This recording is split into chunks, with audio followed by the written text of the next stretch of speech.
अब डिसाइड होना चाहिए कि वो जो 62(1)(f) है और जो आर्टिकल 63A है, इसका आपस में क्या रिलेशन है।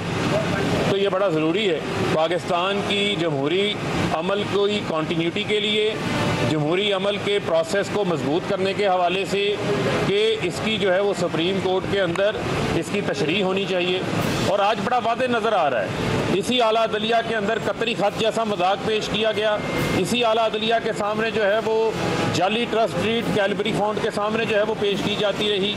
तो आज तक जो है उनकी रसीदें सामने नहीं आई, और आज वही जो गैंग ऑफ लूटर्स है वो जमा होकर एक मुंतखब वज़ीर आज़म के ख़िलाफ़ नो कॉन्फिडेंस लेकर आया है।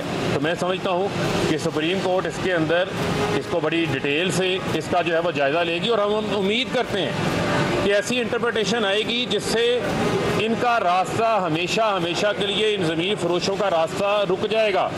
ये आपका ही पैसा लूटते हैं, उसी पैसे से फिर मुंतखब नुमाइंदों के ज़मीन खरीदते हैं, जिसका रास्ता हमेशा हमेशा के लिए रुकना चाहिए।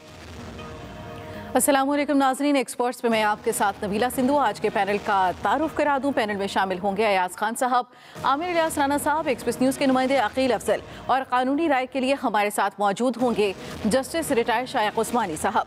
बात करेंगे कि तहरीक अदम एतमाद से पहले गवर्नमेंट और अपोजिशन के दरमियान पार्लिमानी, सियासी और कानूनी मखास पर लड़ाई शुरू हो चुकी है। अदम एतमाद के मामले पर नंबर गेम के लिए हतमी कोशिशें भी की जा रही हैं, और इसके साथ साथ जल्द से जुलूसों और लॉन्ग मार्च की भरपूर तैयारियां की जा रही हैं। मुनहरिफ अरकान की नाअहली के मामले पर सुप्रीम कोर्ट में गवर्नमेंट और अपोजिशन के दरमियान कानूनी जंग जारी है। सुप्रीम कोर्ट का लार्जर बेंच हुकूमत की जानिब से अरकान की नाअहली की मुद्दत के मामले पर सदाती रेफरेंस की समाअत कर रहा है। आज भी समाअत हुई। इसी हवाले से मुअज़्ज़ज़ जजेस साहिबान के अहम रिमार्क्स भी सामने आए। सबसे पहले जानेंगे कि आज अदालत में क्या कुछ होता रहा, और ये जानने के लिए अकील अफजल आपके पास आएंगे। आज अदालती कार्रवाई क्या रही? जी नबीला, बिल्कुल सुप्रीम कोर्ट में आज 5 रुकनी बेंच की पहली समाअत थी, जो कि इस रेफरेंस के बाद बनाया गया था। इस रेफरेंस के आगाज़ के ऊपर अटॉर्नी जनरल पाकिस्तान ने सबसे पहले तो जो बेंच था उसको इस केस का पस मंज़र बताया कि ये रेफरेंस क्यों दायर किया गया, जिसमें उन्होंने बताया कि ये रेफरेंस दायर करने का असल वजह ये थी कि कुछ हुकूमती मेम्बरान जो थे वो सिंध हाउस चले गए, और वहाँ पर जाकर उन्होंने हुकूमती पॉलिसियों से ना सिर्फ इख्तलाफ किया बल्कि उन्होंने इख्तलाफ करने के साथ साथ पार्टी के जो पॉलिसी थी उसके ख़िलाफ़ बयानात भी दिए, और वाज़ेह तौर पर इनहराफ किया, और जिससे ये तासुर गया कि ये अरकान जो हैं ये पार्टी छोड़ चुके हैं, जिसके बायस हमने ये रेफरेंस दायर किया है। इस केस की समाअत के दौरान जस्टिस एजाजुल एहसन, जस्टिस मुनीब अख्तर और जस्टिस जमाल खान मंदोखेल की जानिब से बहुत अहम रिमार्क सामने आए। जस्टिस जमाल खान मंदोखेल ने केस की समाअत के दौरान मुतअद्दिद बार ऐसे ऑब्जर्वेशन दी जिसमें उनका कहना यह था कि क्या आप पार्टी सरबराह को या पार्टी को जो है उसको पार्टी सरबराह को बादशाह बनाना चाहते हैं, जिस पर अटॉर्नी जनरल ने जवाब में कहा कि नहीं, हम बादशाह तो नहीं बनाना चाहते लेकिन उनको लोटा भी नहीं बनाना चाहते। जस्टिस एजाजुल एहसन की ऑब्जर्वेशंस इंतहाई अहम थी। उन्होंने कहा कि आर्टिकल 63A(4) उसके अंदर सिर्फ 4 शराइत हैं जिनमें पार्टी का जो मेंबर होगा वो पाबंद होगा पार्टी पॉलिसियों का, लेकिन अगर कानून के लिए कोई लेजिस्लेशन के लिए कोई वोटिंग होती है तो उसमें पार्टी मेंबर्स को इसका पाबंद नहीं बनाया गया। इससे हम ये कह सकते हैं कि पार्टी मेंबर जो है वो 4 चीज़ों में पार्टी के खिलाफ वोट नहीं दे सकता। जस्टिस मुनीब अख्तर ने यह सवाल कहा कि अगर इस तरह से पार्टी की डिसिप्लिन ख़राब होने लगेगा तो पार्टी नहीं चल सकेगी। चीफ जस्टिस ऑफ पाकिस्तान ने दौरान समाअत उन्होंने कहा कि इस केस के अंदर आइन के अंदर एक मुकम्मल तरीकाकार दे दिया गया है कि अगर कोई शख्स पार्टी पॉलिसी से इनहराफ करता है तो वो डी सीट हो जाएगा, वो डिस्क्वालीफाई हो जाएगा। लेकिन जो रेफरेंस के अंदर सबसे अहम सवाल जो नज़र आ रहा है चीफ जस्टिस ऑफ पाकिस्तान ने कहा वो ये है कि उसकी नाअहली की मुद्दत क्या होगी, उसका तरीकाकार क्या होगा।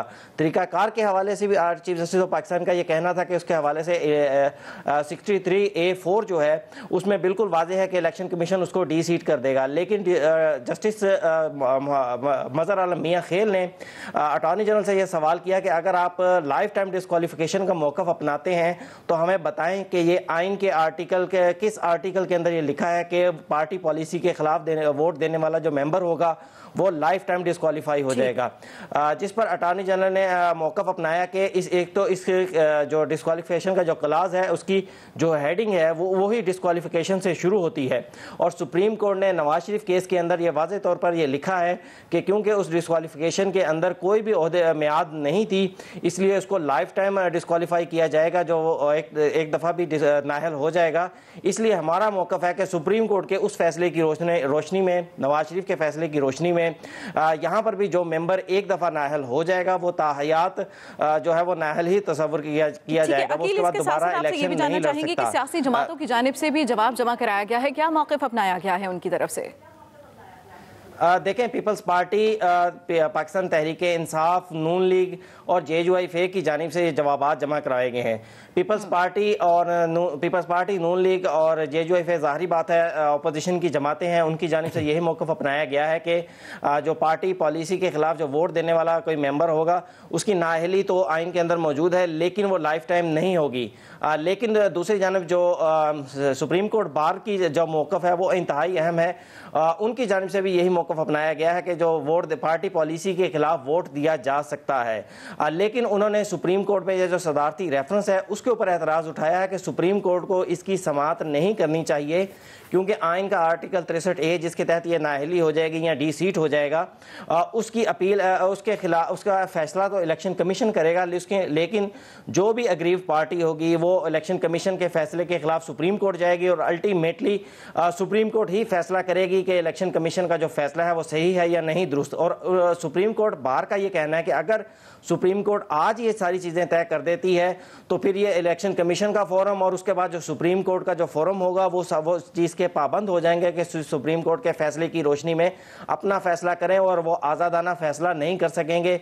इसलिए सुप्रीम कोर्ट को ये सदारती रेफरेंस पर राय नहीं देनी चाहिए। ठीक है जस्टिस रिटायर्ड शाइख उस्मानी साहब, मैं आपकी जानिब आऊँगी। जिस तरह से सारी सूरत हाल आप भी देख रहे हैं, मुनहरिफ अराकीन की नाअहली का मामला है, गवर्नमेंट चाहती है कि मुनहरिफ अराकीन को ताहयात नाअहल करार दिया जाए। आपको लगता है कि हुकूमत इस अपने मौक़िफ़ को मनवाने में कामयाब हो सकेगी?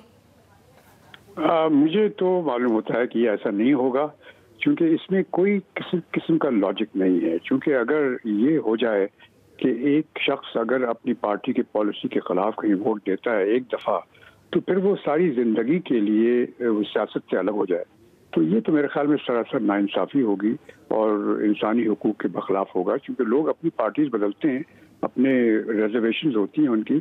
चर्चिल जैसे आदमी, उसने भी अपनी पार्टी बदली थी, बहुत से लोगों ने पार्टी बदली है। तो इससे तो आप नहीं कह सकते कि एक आदमी अगर एक दफ़ा ऐसा हरकत करता है तो वो फिर आइंदा कभी भी सियासत में आ ही नहीं सकता। ये तो गलत बात है। वो जो 62 की बात कर रहे हैं वो उसमें तो और बात थी ना, उसमें ये कि अगर आप कोई चीज़ हल्फन कहते हैं और उसका कोई डिक्लेरेशन देते हैं और फिर उस डिक्लेरेशन के खिलाफ वो सबूत मिल जाता है कि वो गलत था, तो इस तरह से आपने एक गलत हल्फ लिया। गलत हल्फ लेना बाहर सूरत इसके मतलब ये होता है कि आप ईमानदार नहीं है। इस वजह से चूंकि आप ईमानदार नहीं है, इस वजह से आपकी वो रुकनियत नाअहली हो जाती है। तो उसमें और इसमें जमीन आसमान का फर्क है, और ऐसी कोई चीज मेरे ख्याल में होने का इम्कान नहीं है। ठीक है आमिर साहब, आपकी जानिब आएंगे। आपसे ये मैं आमिर इलियास राना बोल रहा हूँ इस्लामाबाद से।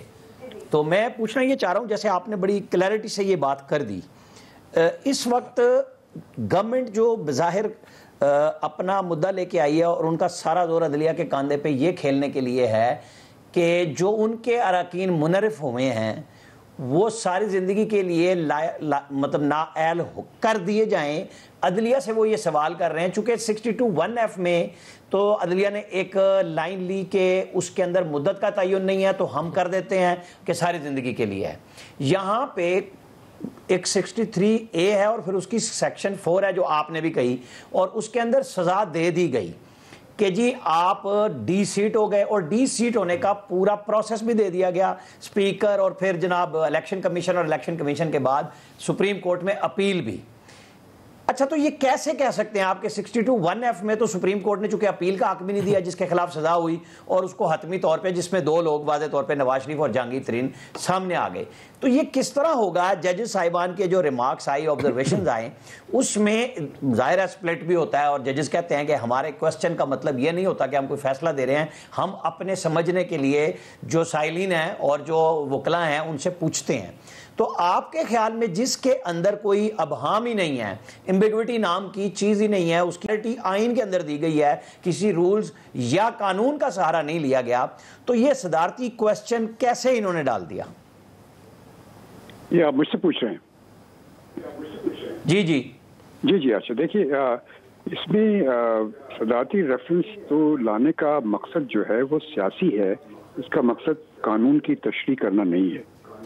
वो सियासी इस वजह से है कि चूंकि ये एक बड़ा शौक हुआ रूलिंग पार्टी को, चूंकि रूलिंग पार्टी समझती है कि वो मुल्क में सबसे ज़्यादा पॉपुलर पार्टी है और वो अब 27 तारीख को जलसा कर रहे हैं, उसमें वो डिक्लेयर कर रहे हैं कि सबसे बड़ा जलसा होगा और हम तो बहुत ही पॉपुलर लोग हैं।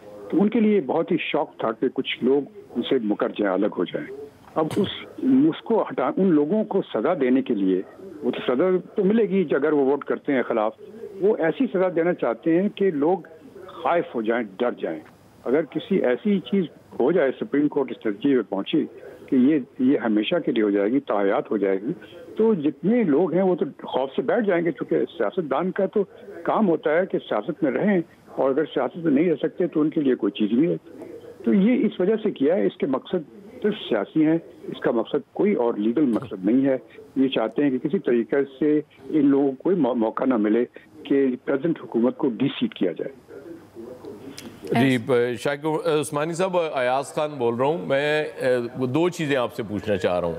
एक तो जो जस्टिस काजी फाइज ईसा ने ख़त लिखा चीफ जस्टिस को कि वो मशवरा के बगैर ये बेंच बना दिया गया, उसकी क्या आइनी हैसियत है या कानूनी हैसियत है? और दूसरा, हुकूमत एक इल्ज़ाम लगा रही है सुप्रीम कोर्ट बार एसोसिएशन पे कि वो पार्टी बन गए और जाके ऑपोजिशन के साथ खड़े हो गए, क्योंकि हमने 3 दिन पहले देखा भी सुप्रीम कोर्ट बार के सदर एहसन बोहन साहब हमारे दोस्त भी हैं, लेकिन वो ऑपोजिशन लीडर्स के साथ खड़े होकर मीडिया टॉक कर रहे थे। तो क्या ये चीज़ें मुनासिब है? आपको लगता है कि इससे गैर जानिबदारी मुतासिर नहीं होती? नहीं, देखिए, जो आदमी पिटिशनर बन के जाता है सुप्रीम कोर्ट में, पिटिशन के मतलब ये तो नहीं होता कि आप एक तरफ हैं कि दूसरी तरफ हैं। आपने पिटिशन फाइल की, फैसला बहरहाल वो कोर्ट करेगी, वो पिटिशनर खुद तो फैसला नहीं करेगा। ये यकीनन नामुनासिब था कि पिटिशनर जो है वो, जिसने की ये पिटिशन फाइल की थी, वो एक पार्टी के साथ जाके खड़ा हो जाए।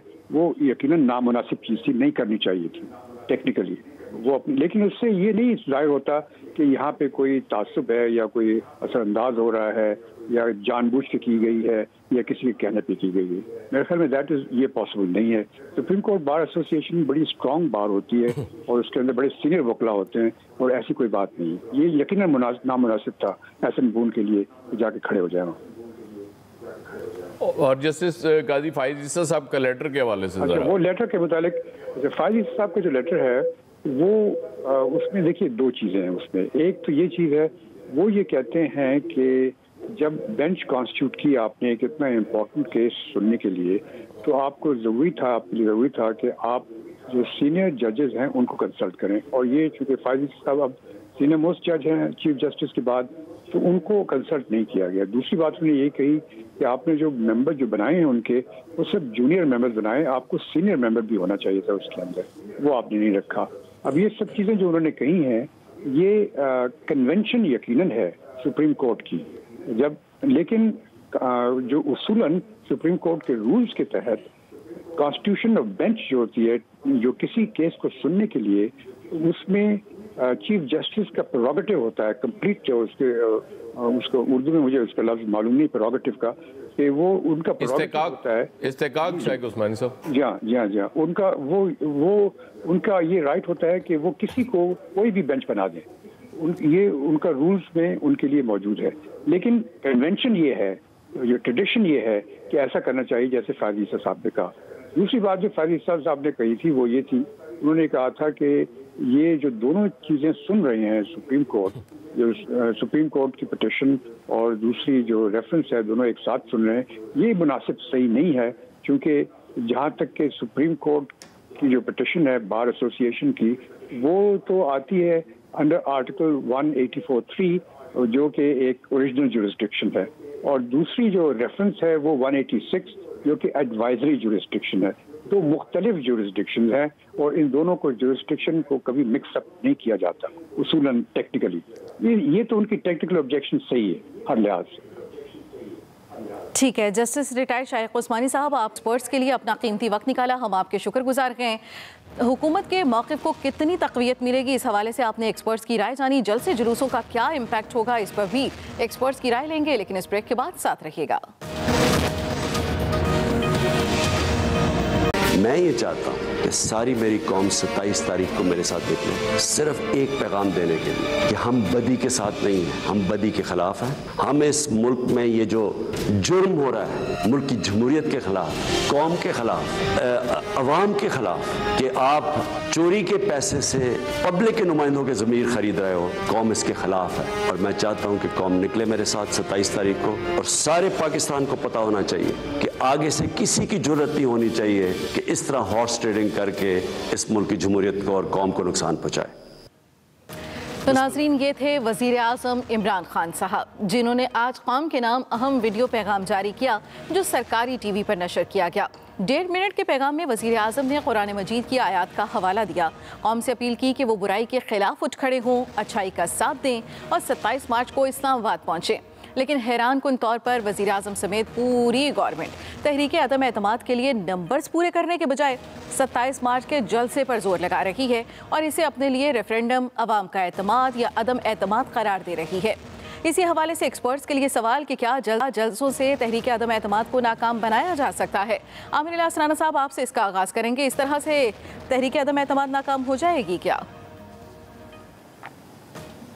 हाँ, तहरीक अदम एतमाद तो नाकाम हो चुकी ना। 27 तारीख को जब इतने लोग आएंगे तो वो शुमार कर लें कि एक बंदे के बदले कितने उन्होंने काउंट कराने हैं। जाहिर है कि जब लीडर की मर्जी है तो स्पीकर की भी वही मर्जी है। स्पीकर ने अब तक एजेंडा नहीं जारी किया कल का, और एजेंडा जारी भी करें तो तैयारी करके आए हैं कि जी दुआ कराएंगे और घर चले जाएंगे, क्योंकि अगर 3 दिन काउंट हो गए तो मंडे को अपोजिशन कहेगी काउंटिंग शुरू करा दें। ये कहेंगे कि नहीं, हमारा तो रेफरेंस सुप्रीम कोर्ट में है, फिर वही कंधा इस्तेमाल करना है। मैं आपको एक इस जलसे के ऊपर आने से पहले एक मज़े की बात बताऊँ। इस वक्त सेनेटर मंजूर काकड़ हैं BAP के बलूचिस्तान से। जब दिसंबर 2017 में सनाउल्लाह ज़हरी ने रिज़ाइन कर दिया चीफ मिनिस्टर बलूचिस्तान से, जो मुस्लिम लीग नून के थे, और बजिंजो साहब जो अब फिर चीफ मिनिस्टर बने हैं, ये बने तो ये एक पार्टी के MPA थे। इनको मना किया गया कि आपने वोट नहीं देना, इन्होंने दिया। पार्टी हेड ने रेफरेंस भेजा इलेक्शन कमीशन स्पीकर के जरिए और उनको नाअहल करार दिलवा दिया गया, D सीट हो गए। उसके बाद ये सेनेट के इलेक्शन में सेनेटर बने और अभी भी सेनेटर हैं। मतलब ये D सीट होके आए अपनी पार्टी के खिलाफ वोट दे के, जिनके हक में दिया उन्होंने सेनेटर बना दिया। तो ये तो एक जिंदा मिसाल मौजूद है कि कैसे फैसला हुआ। अब चूंकि गवर्नमेंट क्वेश्चन ले गई है और उस क्वेश्चन को उनका ख्याल ये है कि हम यहाँ जलसा करेंगे और माजी की तरह ये एक प्रेशर मोमेंट बनाना चाह रहे हैं। भाई आप आए थे कि जी माजी के हुक्मरानों ने गंदे फैसले किए थे तो लोग गुर्बत में चले गए थे, आप तो गुर्बत से निकालने आए थे। 3.5 साल बाद आपने कहा अंडे टमाटर का रेट मैंने नहीं ठीक करना, क्योंकि कट्टे, बेरियां, शहद और ये सारी तो आप तकसीम कर चुके, जैतून लगवा चुके, दरख्त आप लगा चुके, डैम आपने बना दिए। आप देखें ना कि जो ये सारे ऑक्सफोर्ड से पढ़े हुए हैं, इन्होंने नारान कागान झील सैफुल मलूक, उसके गिर्द जितनी वो थी जो पोल्यूशन है और सारे रास्ते गंदे हैं, वो तो सारे ऑक्सफोर्ड की तरह बदल दिए आप लोग। वो दिन में भी रह सकते हैं, रात में भी रह सकते हैं, क्योंकि मसाइल तो हल हो चुके हैं। अब आगे है कि जी देखें कि एक ऐसा लीडर और उसके खिलाफ आइन में मौजूद है कि जो भी होगा उसके खिलाफ आइनी तौर पे तहरीक अदम एतमाद आ सकती है। तो ये क्यों लाए, मतलब बात अच्छा ये क्यों लाए? तो रात असद कैसर, परवेज़ खट्टक और आमिर डोगर रात 11 बजे के बाद लाजिज में एक MNA के घर गए। उसने कहा यार खुदा का वास्ता है, मैं सोने लगा। उन्होंने कहा नहीं नहीं नहीं मेरी खातिर मिल लो। आमिर डोगर ने कहा, वो गए, उन्होंने कहा आपका वोट चाहिए। उन्होंने कहा जी आपको तो पता है वोट कैसे मिलता है। तो उन्होंने कहा वहाँ तो बात हमारी है, सारी सेटिंग है। उसने कहा फिर मेरे पास क्या लेने आए हो? अगर सेटिंग है तो फ़ोन आ जाए। कि नहीं नहीं वो आ जाएगा। उसने कहा फिर मेरे पास क्या लेने आए हो? माजी की तरह फ़ोन आ जाएगा, हम वोट दे देंगे। इनके साथ हो तो ये रही है, इनको अंदर से ये पता चल गया है। हालांकि ये अगर सिर्फ अपने इत्तेहादी ऐलान करवा दें कि कल या परसों वो बजाय अपोजिशन के साथ खड़े होने के इमरान खान साहब के साथ खड़े हो जाएं, PM हाउस में जाके चाय पिए और ऐलान कर दें कि जी हम साथ हैं, फिर मुनर्रिफीन को ये डराने की ज़रूरत ही नहीं पड़ेगी। और मैंने कल भी कहा था, ये तादी जैसे ही अपोजिशन के साथ अनाउंस करेंगे अपोजिशन का और मुनरफिन का दिमाग ख़राब है कि वो उनसे वोट करवाएंगे ताकि वो ज़रूर डी-सीट हो एक दफ़ा, या वो क्वेश्चन खड़ा हो जाए। तो ये कल हेयरिंग है, अब सुप्रीम कोर्ट पता नहीं सैटरडे को रखती है या नहीं रखती है, या संडे को रखती है कि नहीं हेयरिंग, लेकिन गवर्नमेंट तो कह रही है डे बाई डे करें। अब चीफ जस्टिस ऑफ पाकिस्तान ने फैसला करना है कि वो हफ्ते और इतवार को भी हेयरिंग रखते हैं या नहीं रखते हैं, क्योंकि कल एक जस्टिस साहब रिटायर हो रहे हैं, उनका भी वो आखिरी दिन रेफरेंस फुल कोर्ट है, तो उसके बाद 1:30 बजे जुमे के बाद इन्होंने रखी है हेयरिंग। कितना रखते हैं, ये जलसे जुलूस सिर्फ पब्लिक को दिखाने के लिए हैं, क्योंकि जवाब वो नहीं रहा जो आपको इक़्तिदार में आने का था, क्योंकि पिछले गलत कर रहे थे और हम ठीक करने के लिए आए हैं, आप ठीक नहीं कर सके।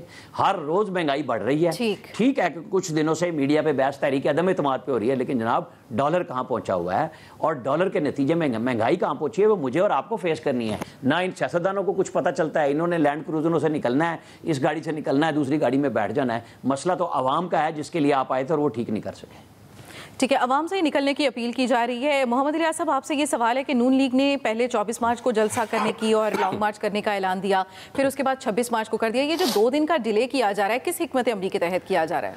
नून लीग की जानिब से जो हिकमत अमली बनाई गई, उन्होंने कहा कि हम अब 26 तारीख को चलते हैं तो इजलास होगा जिस दिन, ताकि इधर पहुँच सकें। कौमी असम्बली का इजलास है तो उसके बाद पहुंच सकें और जाके इधर जो 26 को 27 को या पहुंचते पहुंचते 28 को फिर वो अपने जो उन्होंने जलसा रखा है तो उसमें जलसे में पहुंच के भरपूर तरीके से उधर अपनी यानी कि साबित कर सकें कि जो भी आ रहे हैं कारकुनान वगैरह बड़ी तादाद में पहुंच सकें। तो इसलिए बाकी ये देख रहे थे कि वो कारकुनान को ज़्यादा चार्ज कर सकें और लेके जा सकें, और इसके लिए वो लाहेअमल जो उन्होंने तय किया है उसके लिए देख रहे थे कि हेयरिंग को भी देख रहे थे कि उसमें क्या फ़ैसला होता है। तो ये तमाम जो चीज़ें वो देख रहे थे, लेकिन वो अपना चाहते थे कि ज़्यादा से ज़्यादा कारकुन उनके पहुंच सकें और जाके एक अपना भरपूर जिस तरह ताकत शो कर सकें मुस्लिम लीग नून की जानिब से। और मुस्लिम लीग नून की जानिब से जो भी है लाहेअमल जो तय किया जा रहा है वो भरपूर तरीके से तय करेंगे। महंगाई मार्च नहीं, गवर्नमेंट को ख़त्म करने के लिए जो है कि उनका एक मार्च है वो उसको कर रहे हैं। तो बाकी ये भी है कि उनके कारकुनान वगैरह जो हैं वो उनको ज़्यादा से ज़्यादा निकालना चाह रहे हैं, क्योंकि जो सूरत हाल है यहाँ कारकुनान इतने ज़्यादा चार्ज नहीं हुए। आपने देखा होगा लाहौर भर में बैनर्स लग रहे हैं और मुकाबले में लग रहे हैं पीटीआई की जानब से और नून लीग की जानब से भरपूर तरीके से तमाम माल रोड, जेल रोड और इसके अलावा जो भी अंदरून शहर वगैरह में भरपूर तरीके से। जबकि देखें अब तमाम लोगों को टारगेट भी दे दिए गए हैं कि कारकुनान को ज़्यादा से ज़्यादा निकाल सकें। और ये 25 को जब इधर से, ये 26 को इधर से चलेंगे तो एक दिन गुजरांवाला स्टे करेंगे, स्टे करने के बाद फिर जब इस्लामाबाद पहुँचेंगे तो भरपूर तरीके से जाके अपनी उधर अपनी एक दिखाएंगे, वर्थ दिखाएंगे ताकि गवर्नमेंट से ज़्यादा कारकुनान लेके जाएं। और उधर साथ में जो इधर से मरीम नवाज साहिबा और हमजा शहबाज लीड करेंगे। कंटेनर तो इन्होंने तैयार कर लिया जो इधर से लेके जा रहे हैं साथ में, और भरपूर तरीके से रास्ते में से लोगों को भी लेते हुए जाएंगे ये काफ़ी तादाद में। और ये है कि इनका है कि 27 तारीख को उधर जो 28 तारीख को पहुँचें तो भरपूर तरीके से पहुँचें, क्योंकि अगर पहले चले जाते तो उधर जाके इतने कारकुनान वगैरह इकट्ठे नहीं रह सकते थे इतने दिन, ज़ाहिर है दाएँ बाएँ हो जाते। तो इसके लिए इन्होंने भरपूर तरीके से किया और फिर कोर्ट के फैसलों का भी इंतज़ार कर रहे थे और साथ में इजलास भी होगा। तो ये भरपूर तरीके से जब कारकुनान मौजूद होंगे तो एक प्रेशर बिल्ड होगा। ठीक है, अयाज खान साहब और फैसल हुसैन साहब भी हम प्रोग्राम में शामिल करेंगे, लेकिन इस ब्रेक के बाद साथ रहिएगा।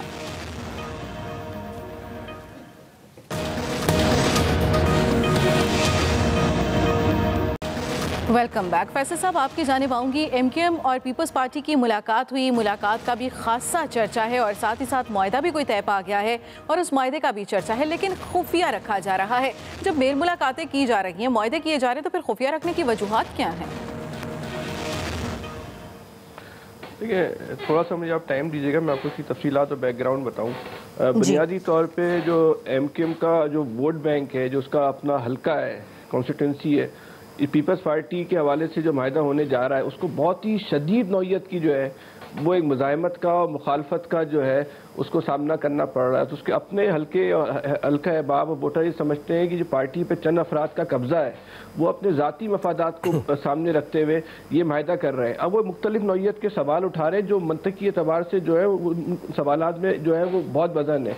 वो कहते हैं कि आप तहरीक इंसाफ से जो है वो किन बुनियादों पर अलग हो रहे हो, करप्शन की बुनियाद पर, नाअहली की बुनियाद पर, वादा खिलाफी की बुनियाद पर। इससे तो कई ज़्यादा सफ़ात जो है बदरजा अतम जो है वो पीपल्स पार्टी के अंदर मौजूद हैं। फिर लोग ये समझते हैं कि कराची की जो सीटें हैं वो किसी तौर पे ज़बरदस्ती जो है वो तहरीक इंसाफ को दी गई थी। तो वो ये अब वो कहते हैं कि तहरीक इंसाफ जो है वो सियासी तौर पे जो है वो अपनी तबई मौत, सियासी तबई मौत जो है वो मरने के करीब थी, वो वेंटिलेटर पे थी। आप उसको वेंटिलेटर से निकाल के सियासी मौत से बचा के उसको जो है वो सियासी शहादत के दर्जे पे पहुंचा रहे हो। ये इस हवाले से भी लोगों को जो है वो बड़े तहफ़्फ़ुज़ात हैं। अच्छा, फिर जो बल्दियाती माहदे की बात हो रही है तो वो बल्दियाती इख्तियारात वो है जो 2013 में MQM ने तो अपने हाथ से जो है वो पीपल्स पार्टी को दिए थे। और इस हवाले से एक तस्वीर जो इस वक्त सोशल मीडिया पे बहुत ज़्यादा गर्दिश कर रही है कि उस वक्त के गवर्नर इरशादुल इबाद और फारूक सत्तार जो है वो बैठे हुए दस्तखत करके सारे इख्तियारात जो है वो तोहफे के तौर पर पीपल्स पार्टी के हवाले कर रही। तस्वीर तो इस शहर के लोगों के खासतौर पूरे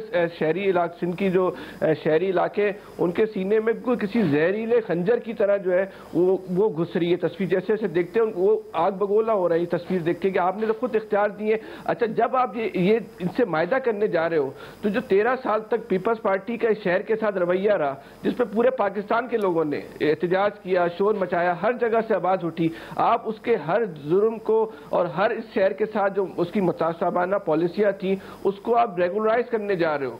ये जो 13 साल 14 साल का पीपल्स पार्टी का जो रवैया था वो आपके इस मायदे से वो रेगुलराइज हो जाएगा। तो ये MQM खुद भी सूरत-ए-हाल से जो है वो बहुत ज्यादा जो है वो डरी हुई है, खौफजदा है। हो सकता है गालिब इम्कान तो यही है कि जिस पर पार्टी पे जिन लोगों का कंट्रोल है वो पीपल्स पार्टी के साथ जो है वो एग्रीमेंट कर ले और आने वाले दिनों में जो इसका ऐलान कर दिया जाए। लेकिन जो मुजाहिमत का सामना करना पड़ रहा है और दिन ब दिन जो बढ़ती चली जा रही है, तो ये MQM सियासी तौर पर जो है वो अपने लिए एक गड्ढा खोदने जा रही है। उसको बहुत जो 2023 में इलेक्शन होता है या पहले इलेक्शन होता है, अब तो बहुत सारी बातें कल से जो है वो चलना शुरू हो गई हैं कि बीच में जो है अपोजिशन और हुकूमत के दरमियान भी कोई साजिश पड़ गए और बीच में दरमियानी इलेक्शन की जो है बात हो रही है। तो MQM कहाँ खड़ी होगी जिसके उसको इस मायदे का इलेक्शन में जो है वो बहुत बड़ी कीमत अदा करनी पड़ेगी। एक तो तहरीक इंसाफ का और जो MQM का मायदा हुआ था वही इस शहर के लोगों ने जो है वो आज तक कबूल नहीं किया।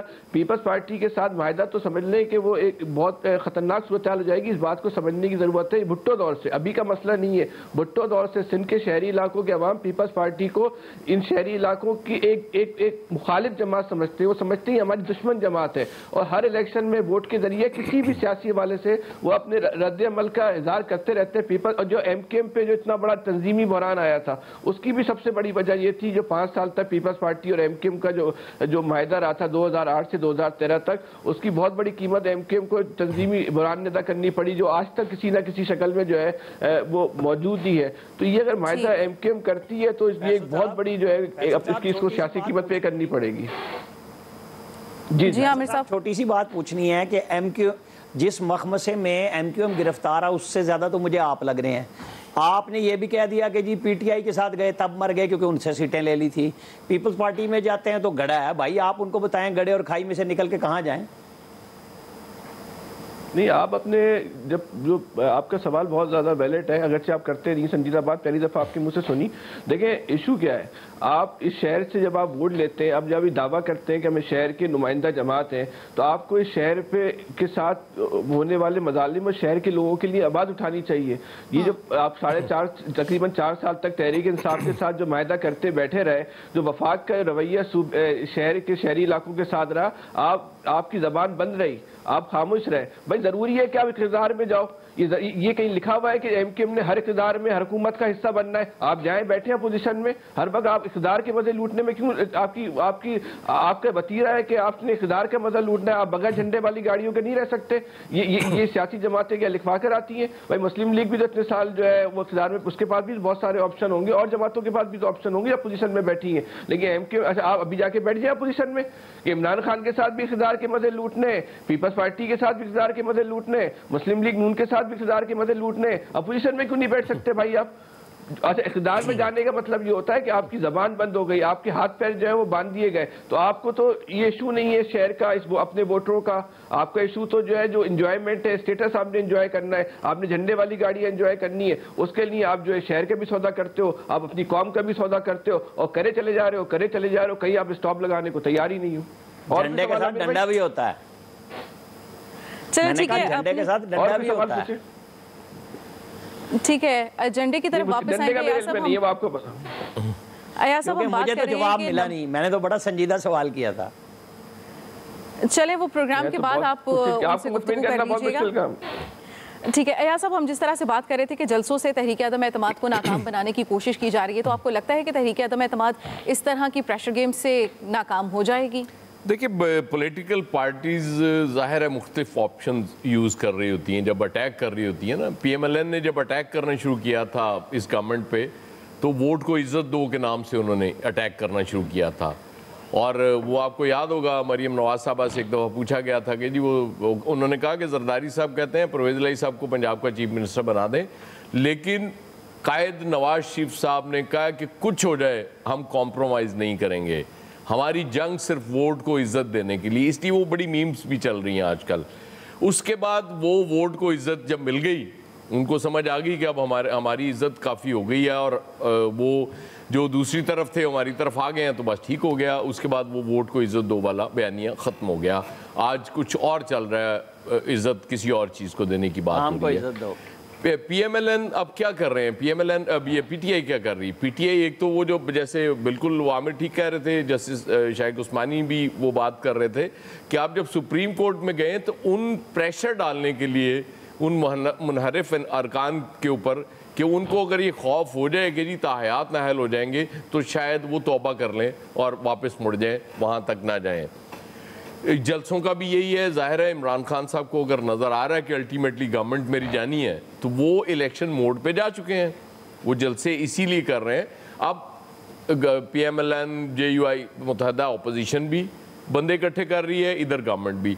गवर्नमेंट को एक तो एडवांटेज ये है कि ज़ाहिर है उसके पास स्टेट मशीनरी है, उसके साथ बहुत से वो लोग इकट्ठे कर सकती है बहुत सा। अब ऑपोजिशन का एक तो ये भी इम्तहान होगा, ये जो 2 दिन डिले हुआ है इसकी भी बुनियादी रीज़न यही है कि ज़ाहिर है आपने पूरी तैयारी करके जाना है।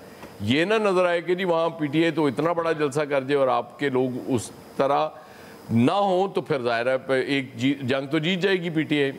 इमरान खान साहब ने चूँकि वो स्पेशली रशिया के दौरे के बाद एक बयानिया उन्होंने अपनाया कि शायद ये दोबारा कोई अमेरिका और यूरोप की ग़ुलामी में देना चाह रही है अपोजिशन और उनके साथ मिल के खेल रही है और गवर्नमेंट को गिरा रही है, तो वो मैं आपको बताऊं लोगों में वो बिकना शुरू हो गया है बयानिया।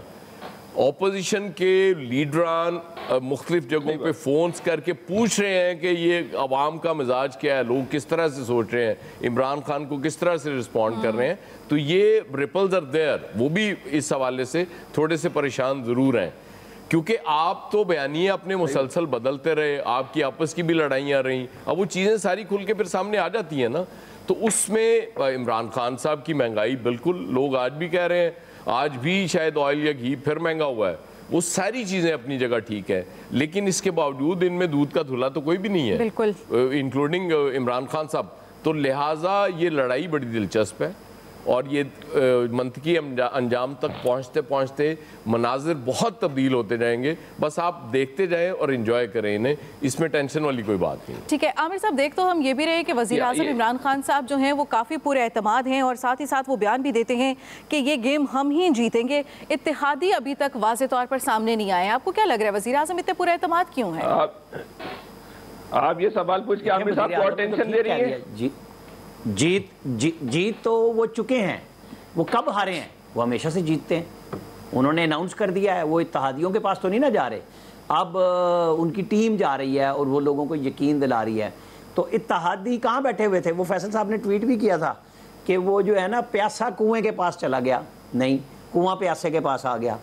कहानी कुछ और है जो कल परसों और तरसों में खुल जाएगी जब इत्तेहादियों की ब्रीफिंग हो जाएगी। तो ये बयानिया इमरान खान साहब इसीलिए तो कह रही है कि अभी हमने हतमी फैसला नहीं किया। हाँ, जब तक प्रेस कॉन्फ्रेंस नहीं होती, ये आ रहा ना अभी टिकर परवेज़ इलाही कल इस्लामाबाद पहुंचेंगे और जब परवेज़ इलाही प्रेस कॉन्फ्रेंस करेंगे तो मैं आपको ये बता दूं कि सिर्फ 5 MNA उनके साथ नहीं होंगे, उनके साथ और भी कुछ लोग होंगे ताकि उनका भी अपना एक वज़न होगा बारगेनिंग का। वो कुछ और लोग कौन होंगे जिनके पास रात को छुप छुपा के PTI के स्पीकर साहब जा रहे हैं, और सीनियर वज़ीर हैं, दिफा के वज़ीर हैं, जिनको 3.5 साल बाद इमरान खान साहब ने इज्जत बख्शी है कि आप भी कहीं पे मौजूद हैं, क्योंकि वो तो अपनी निजी महफिलों में पहले कहते थे कि मुझे तो इन लोगों को बनाने के लिए रखा हुआ इन्होंने, जहाँ बेइज्जत होते हैं वहाँ मुझे भेज देते हैं। तो अब वो भी ज़ौक़ शौक़ से जा रहे हैं, बस यही कहानी है। ठीक है, चलें देखेंगे कि क्या सरप्राइज सामने आएगा। आज के एक्सपर्ट से इतना ही, दीजिए इजाज़त, अल्लाह निगहबान।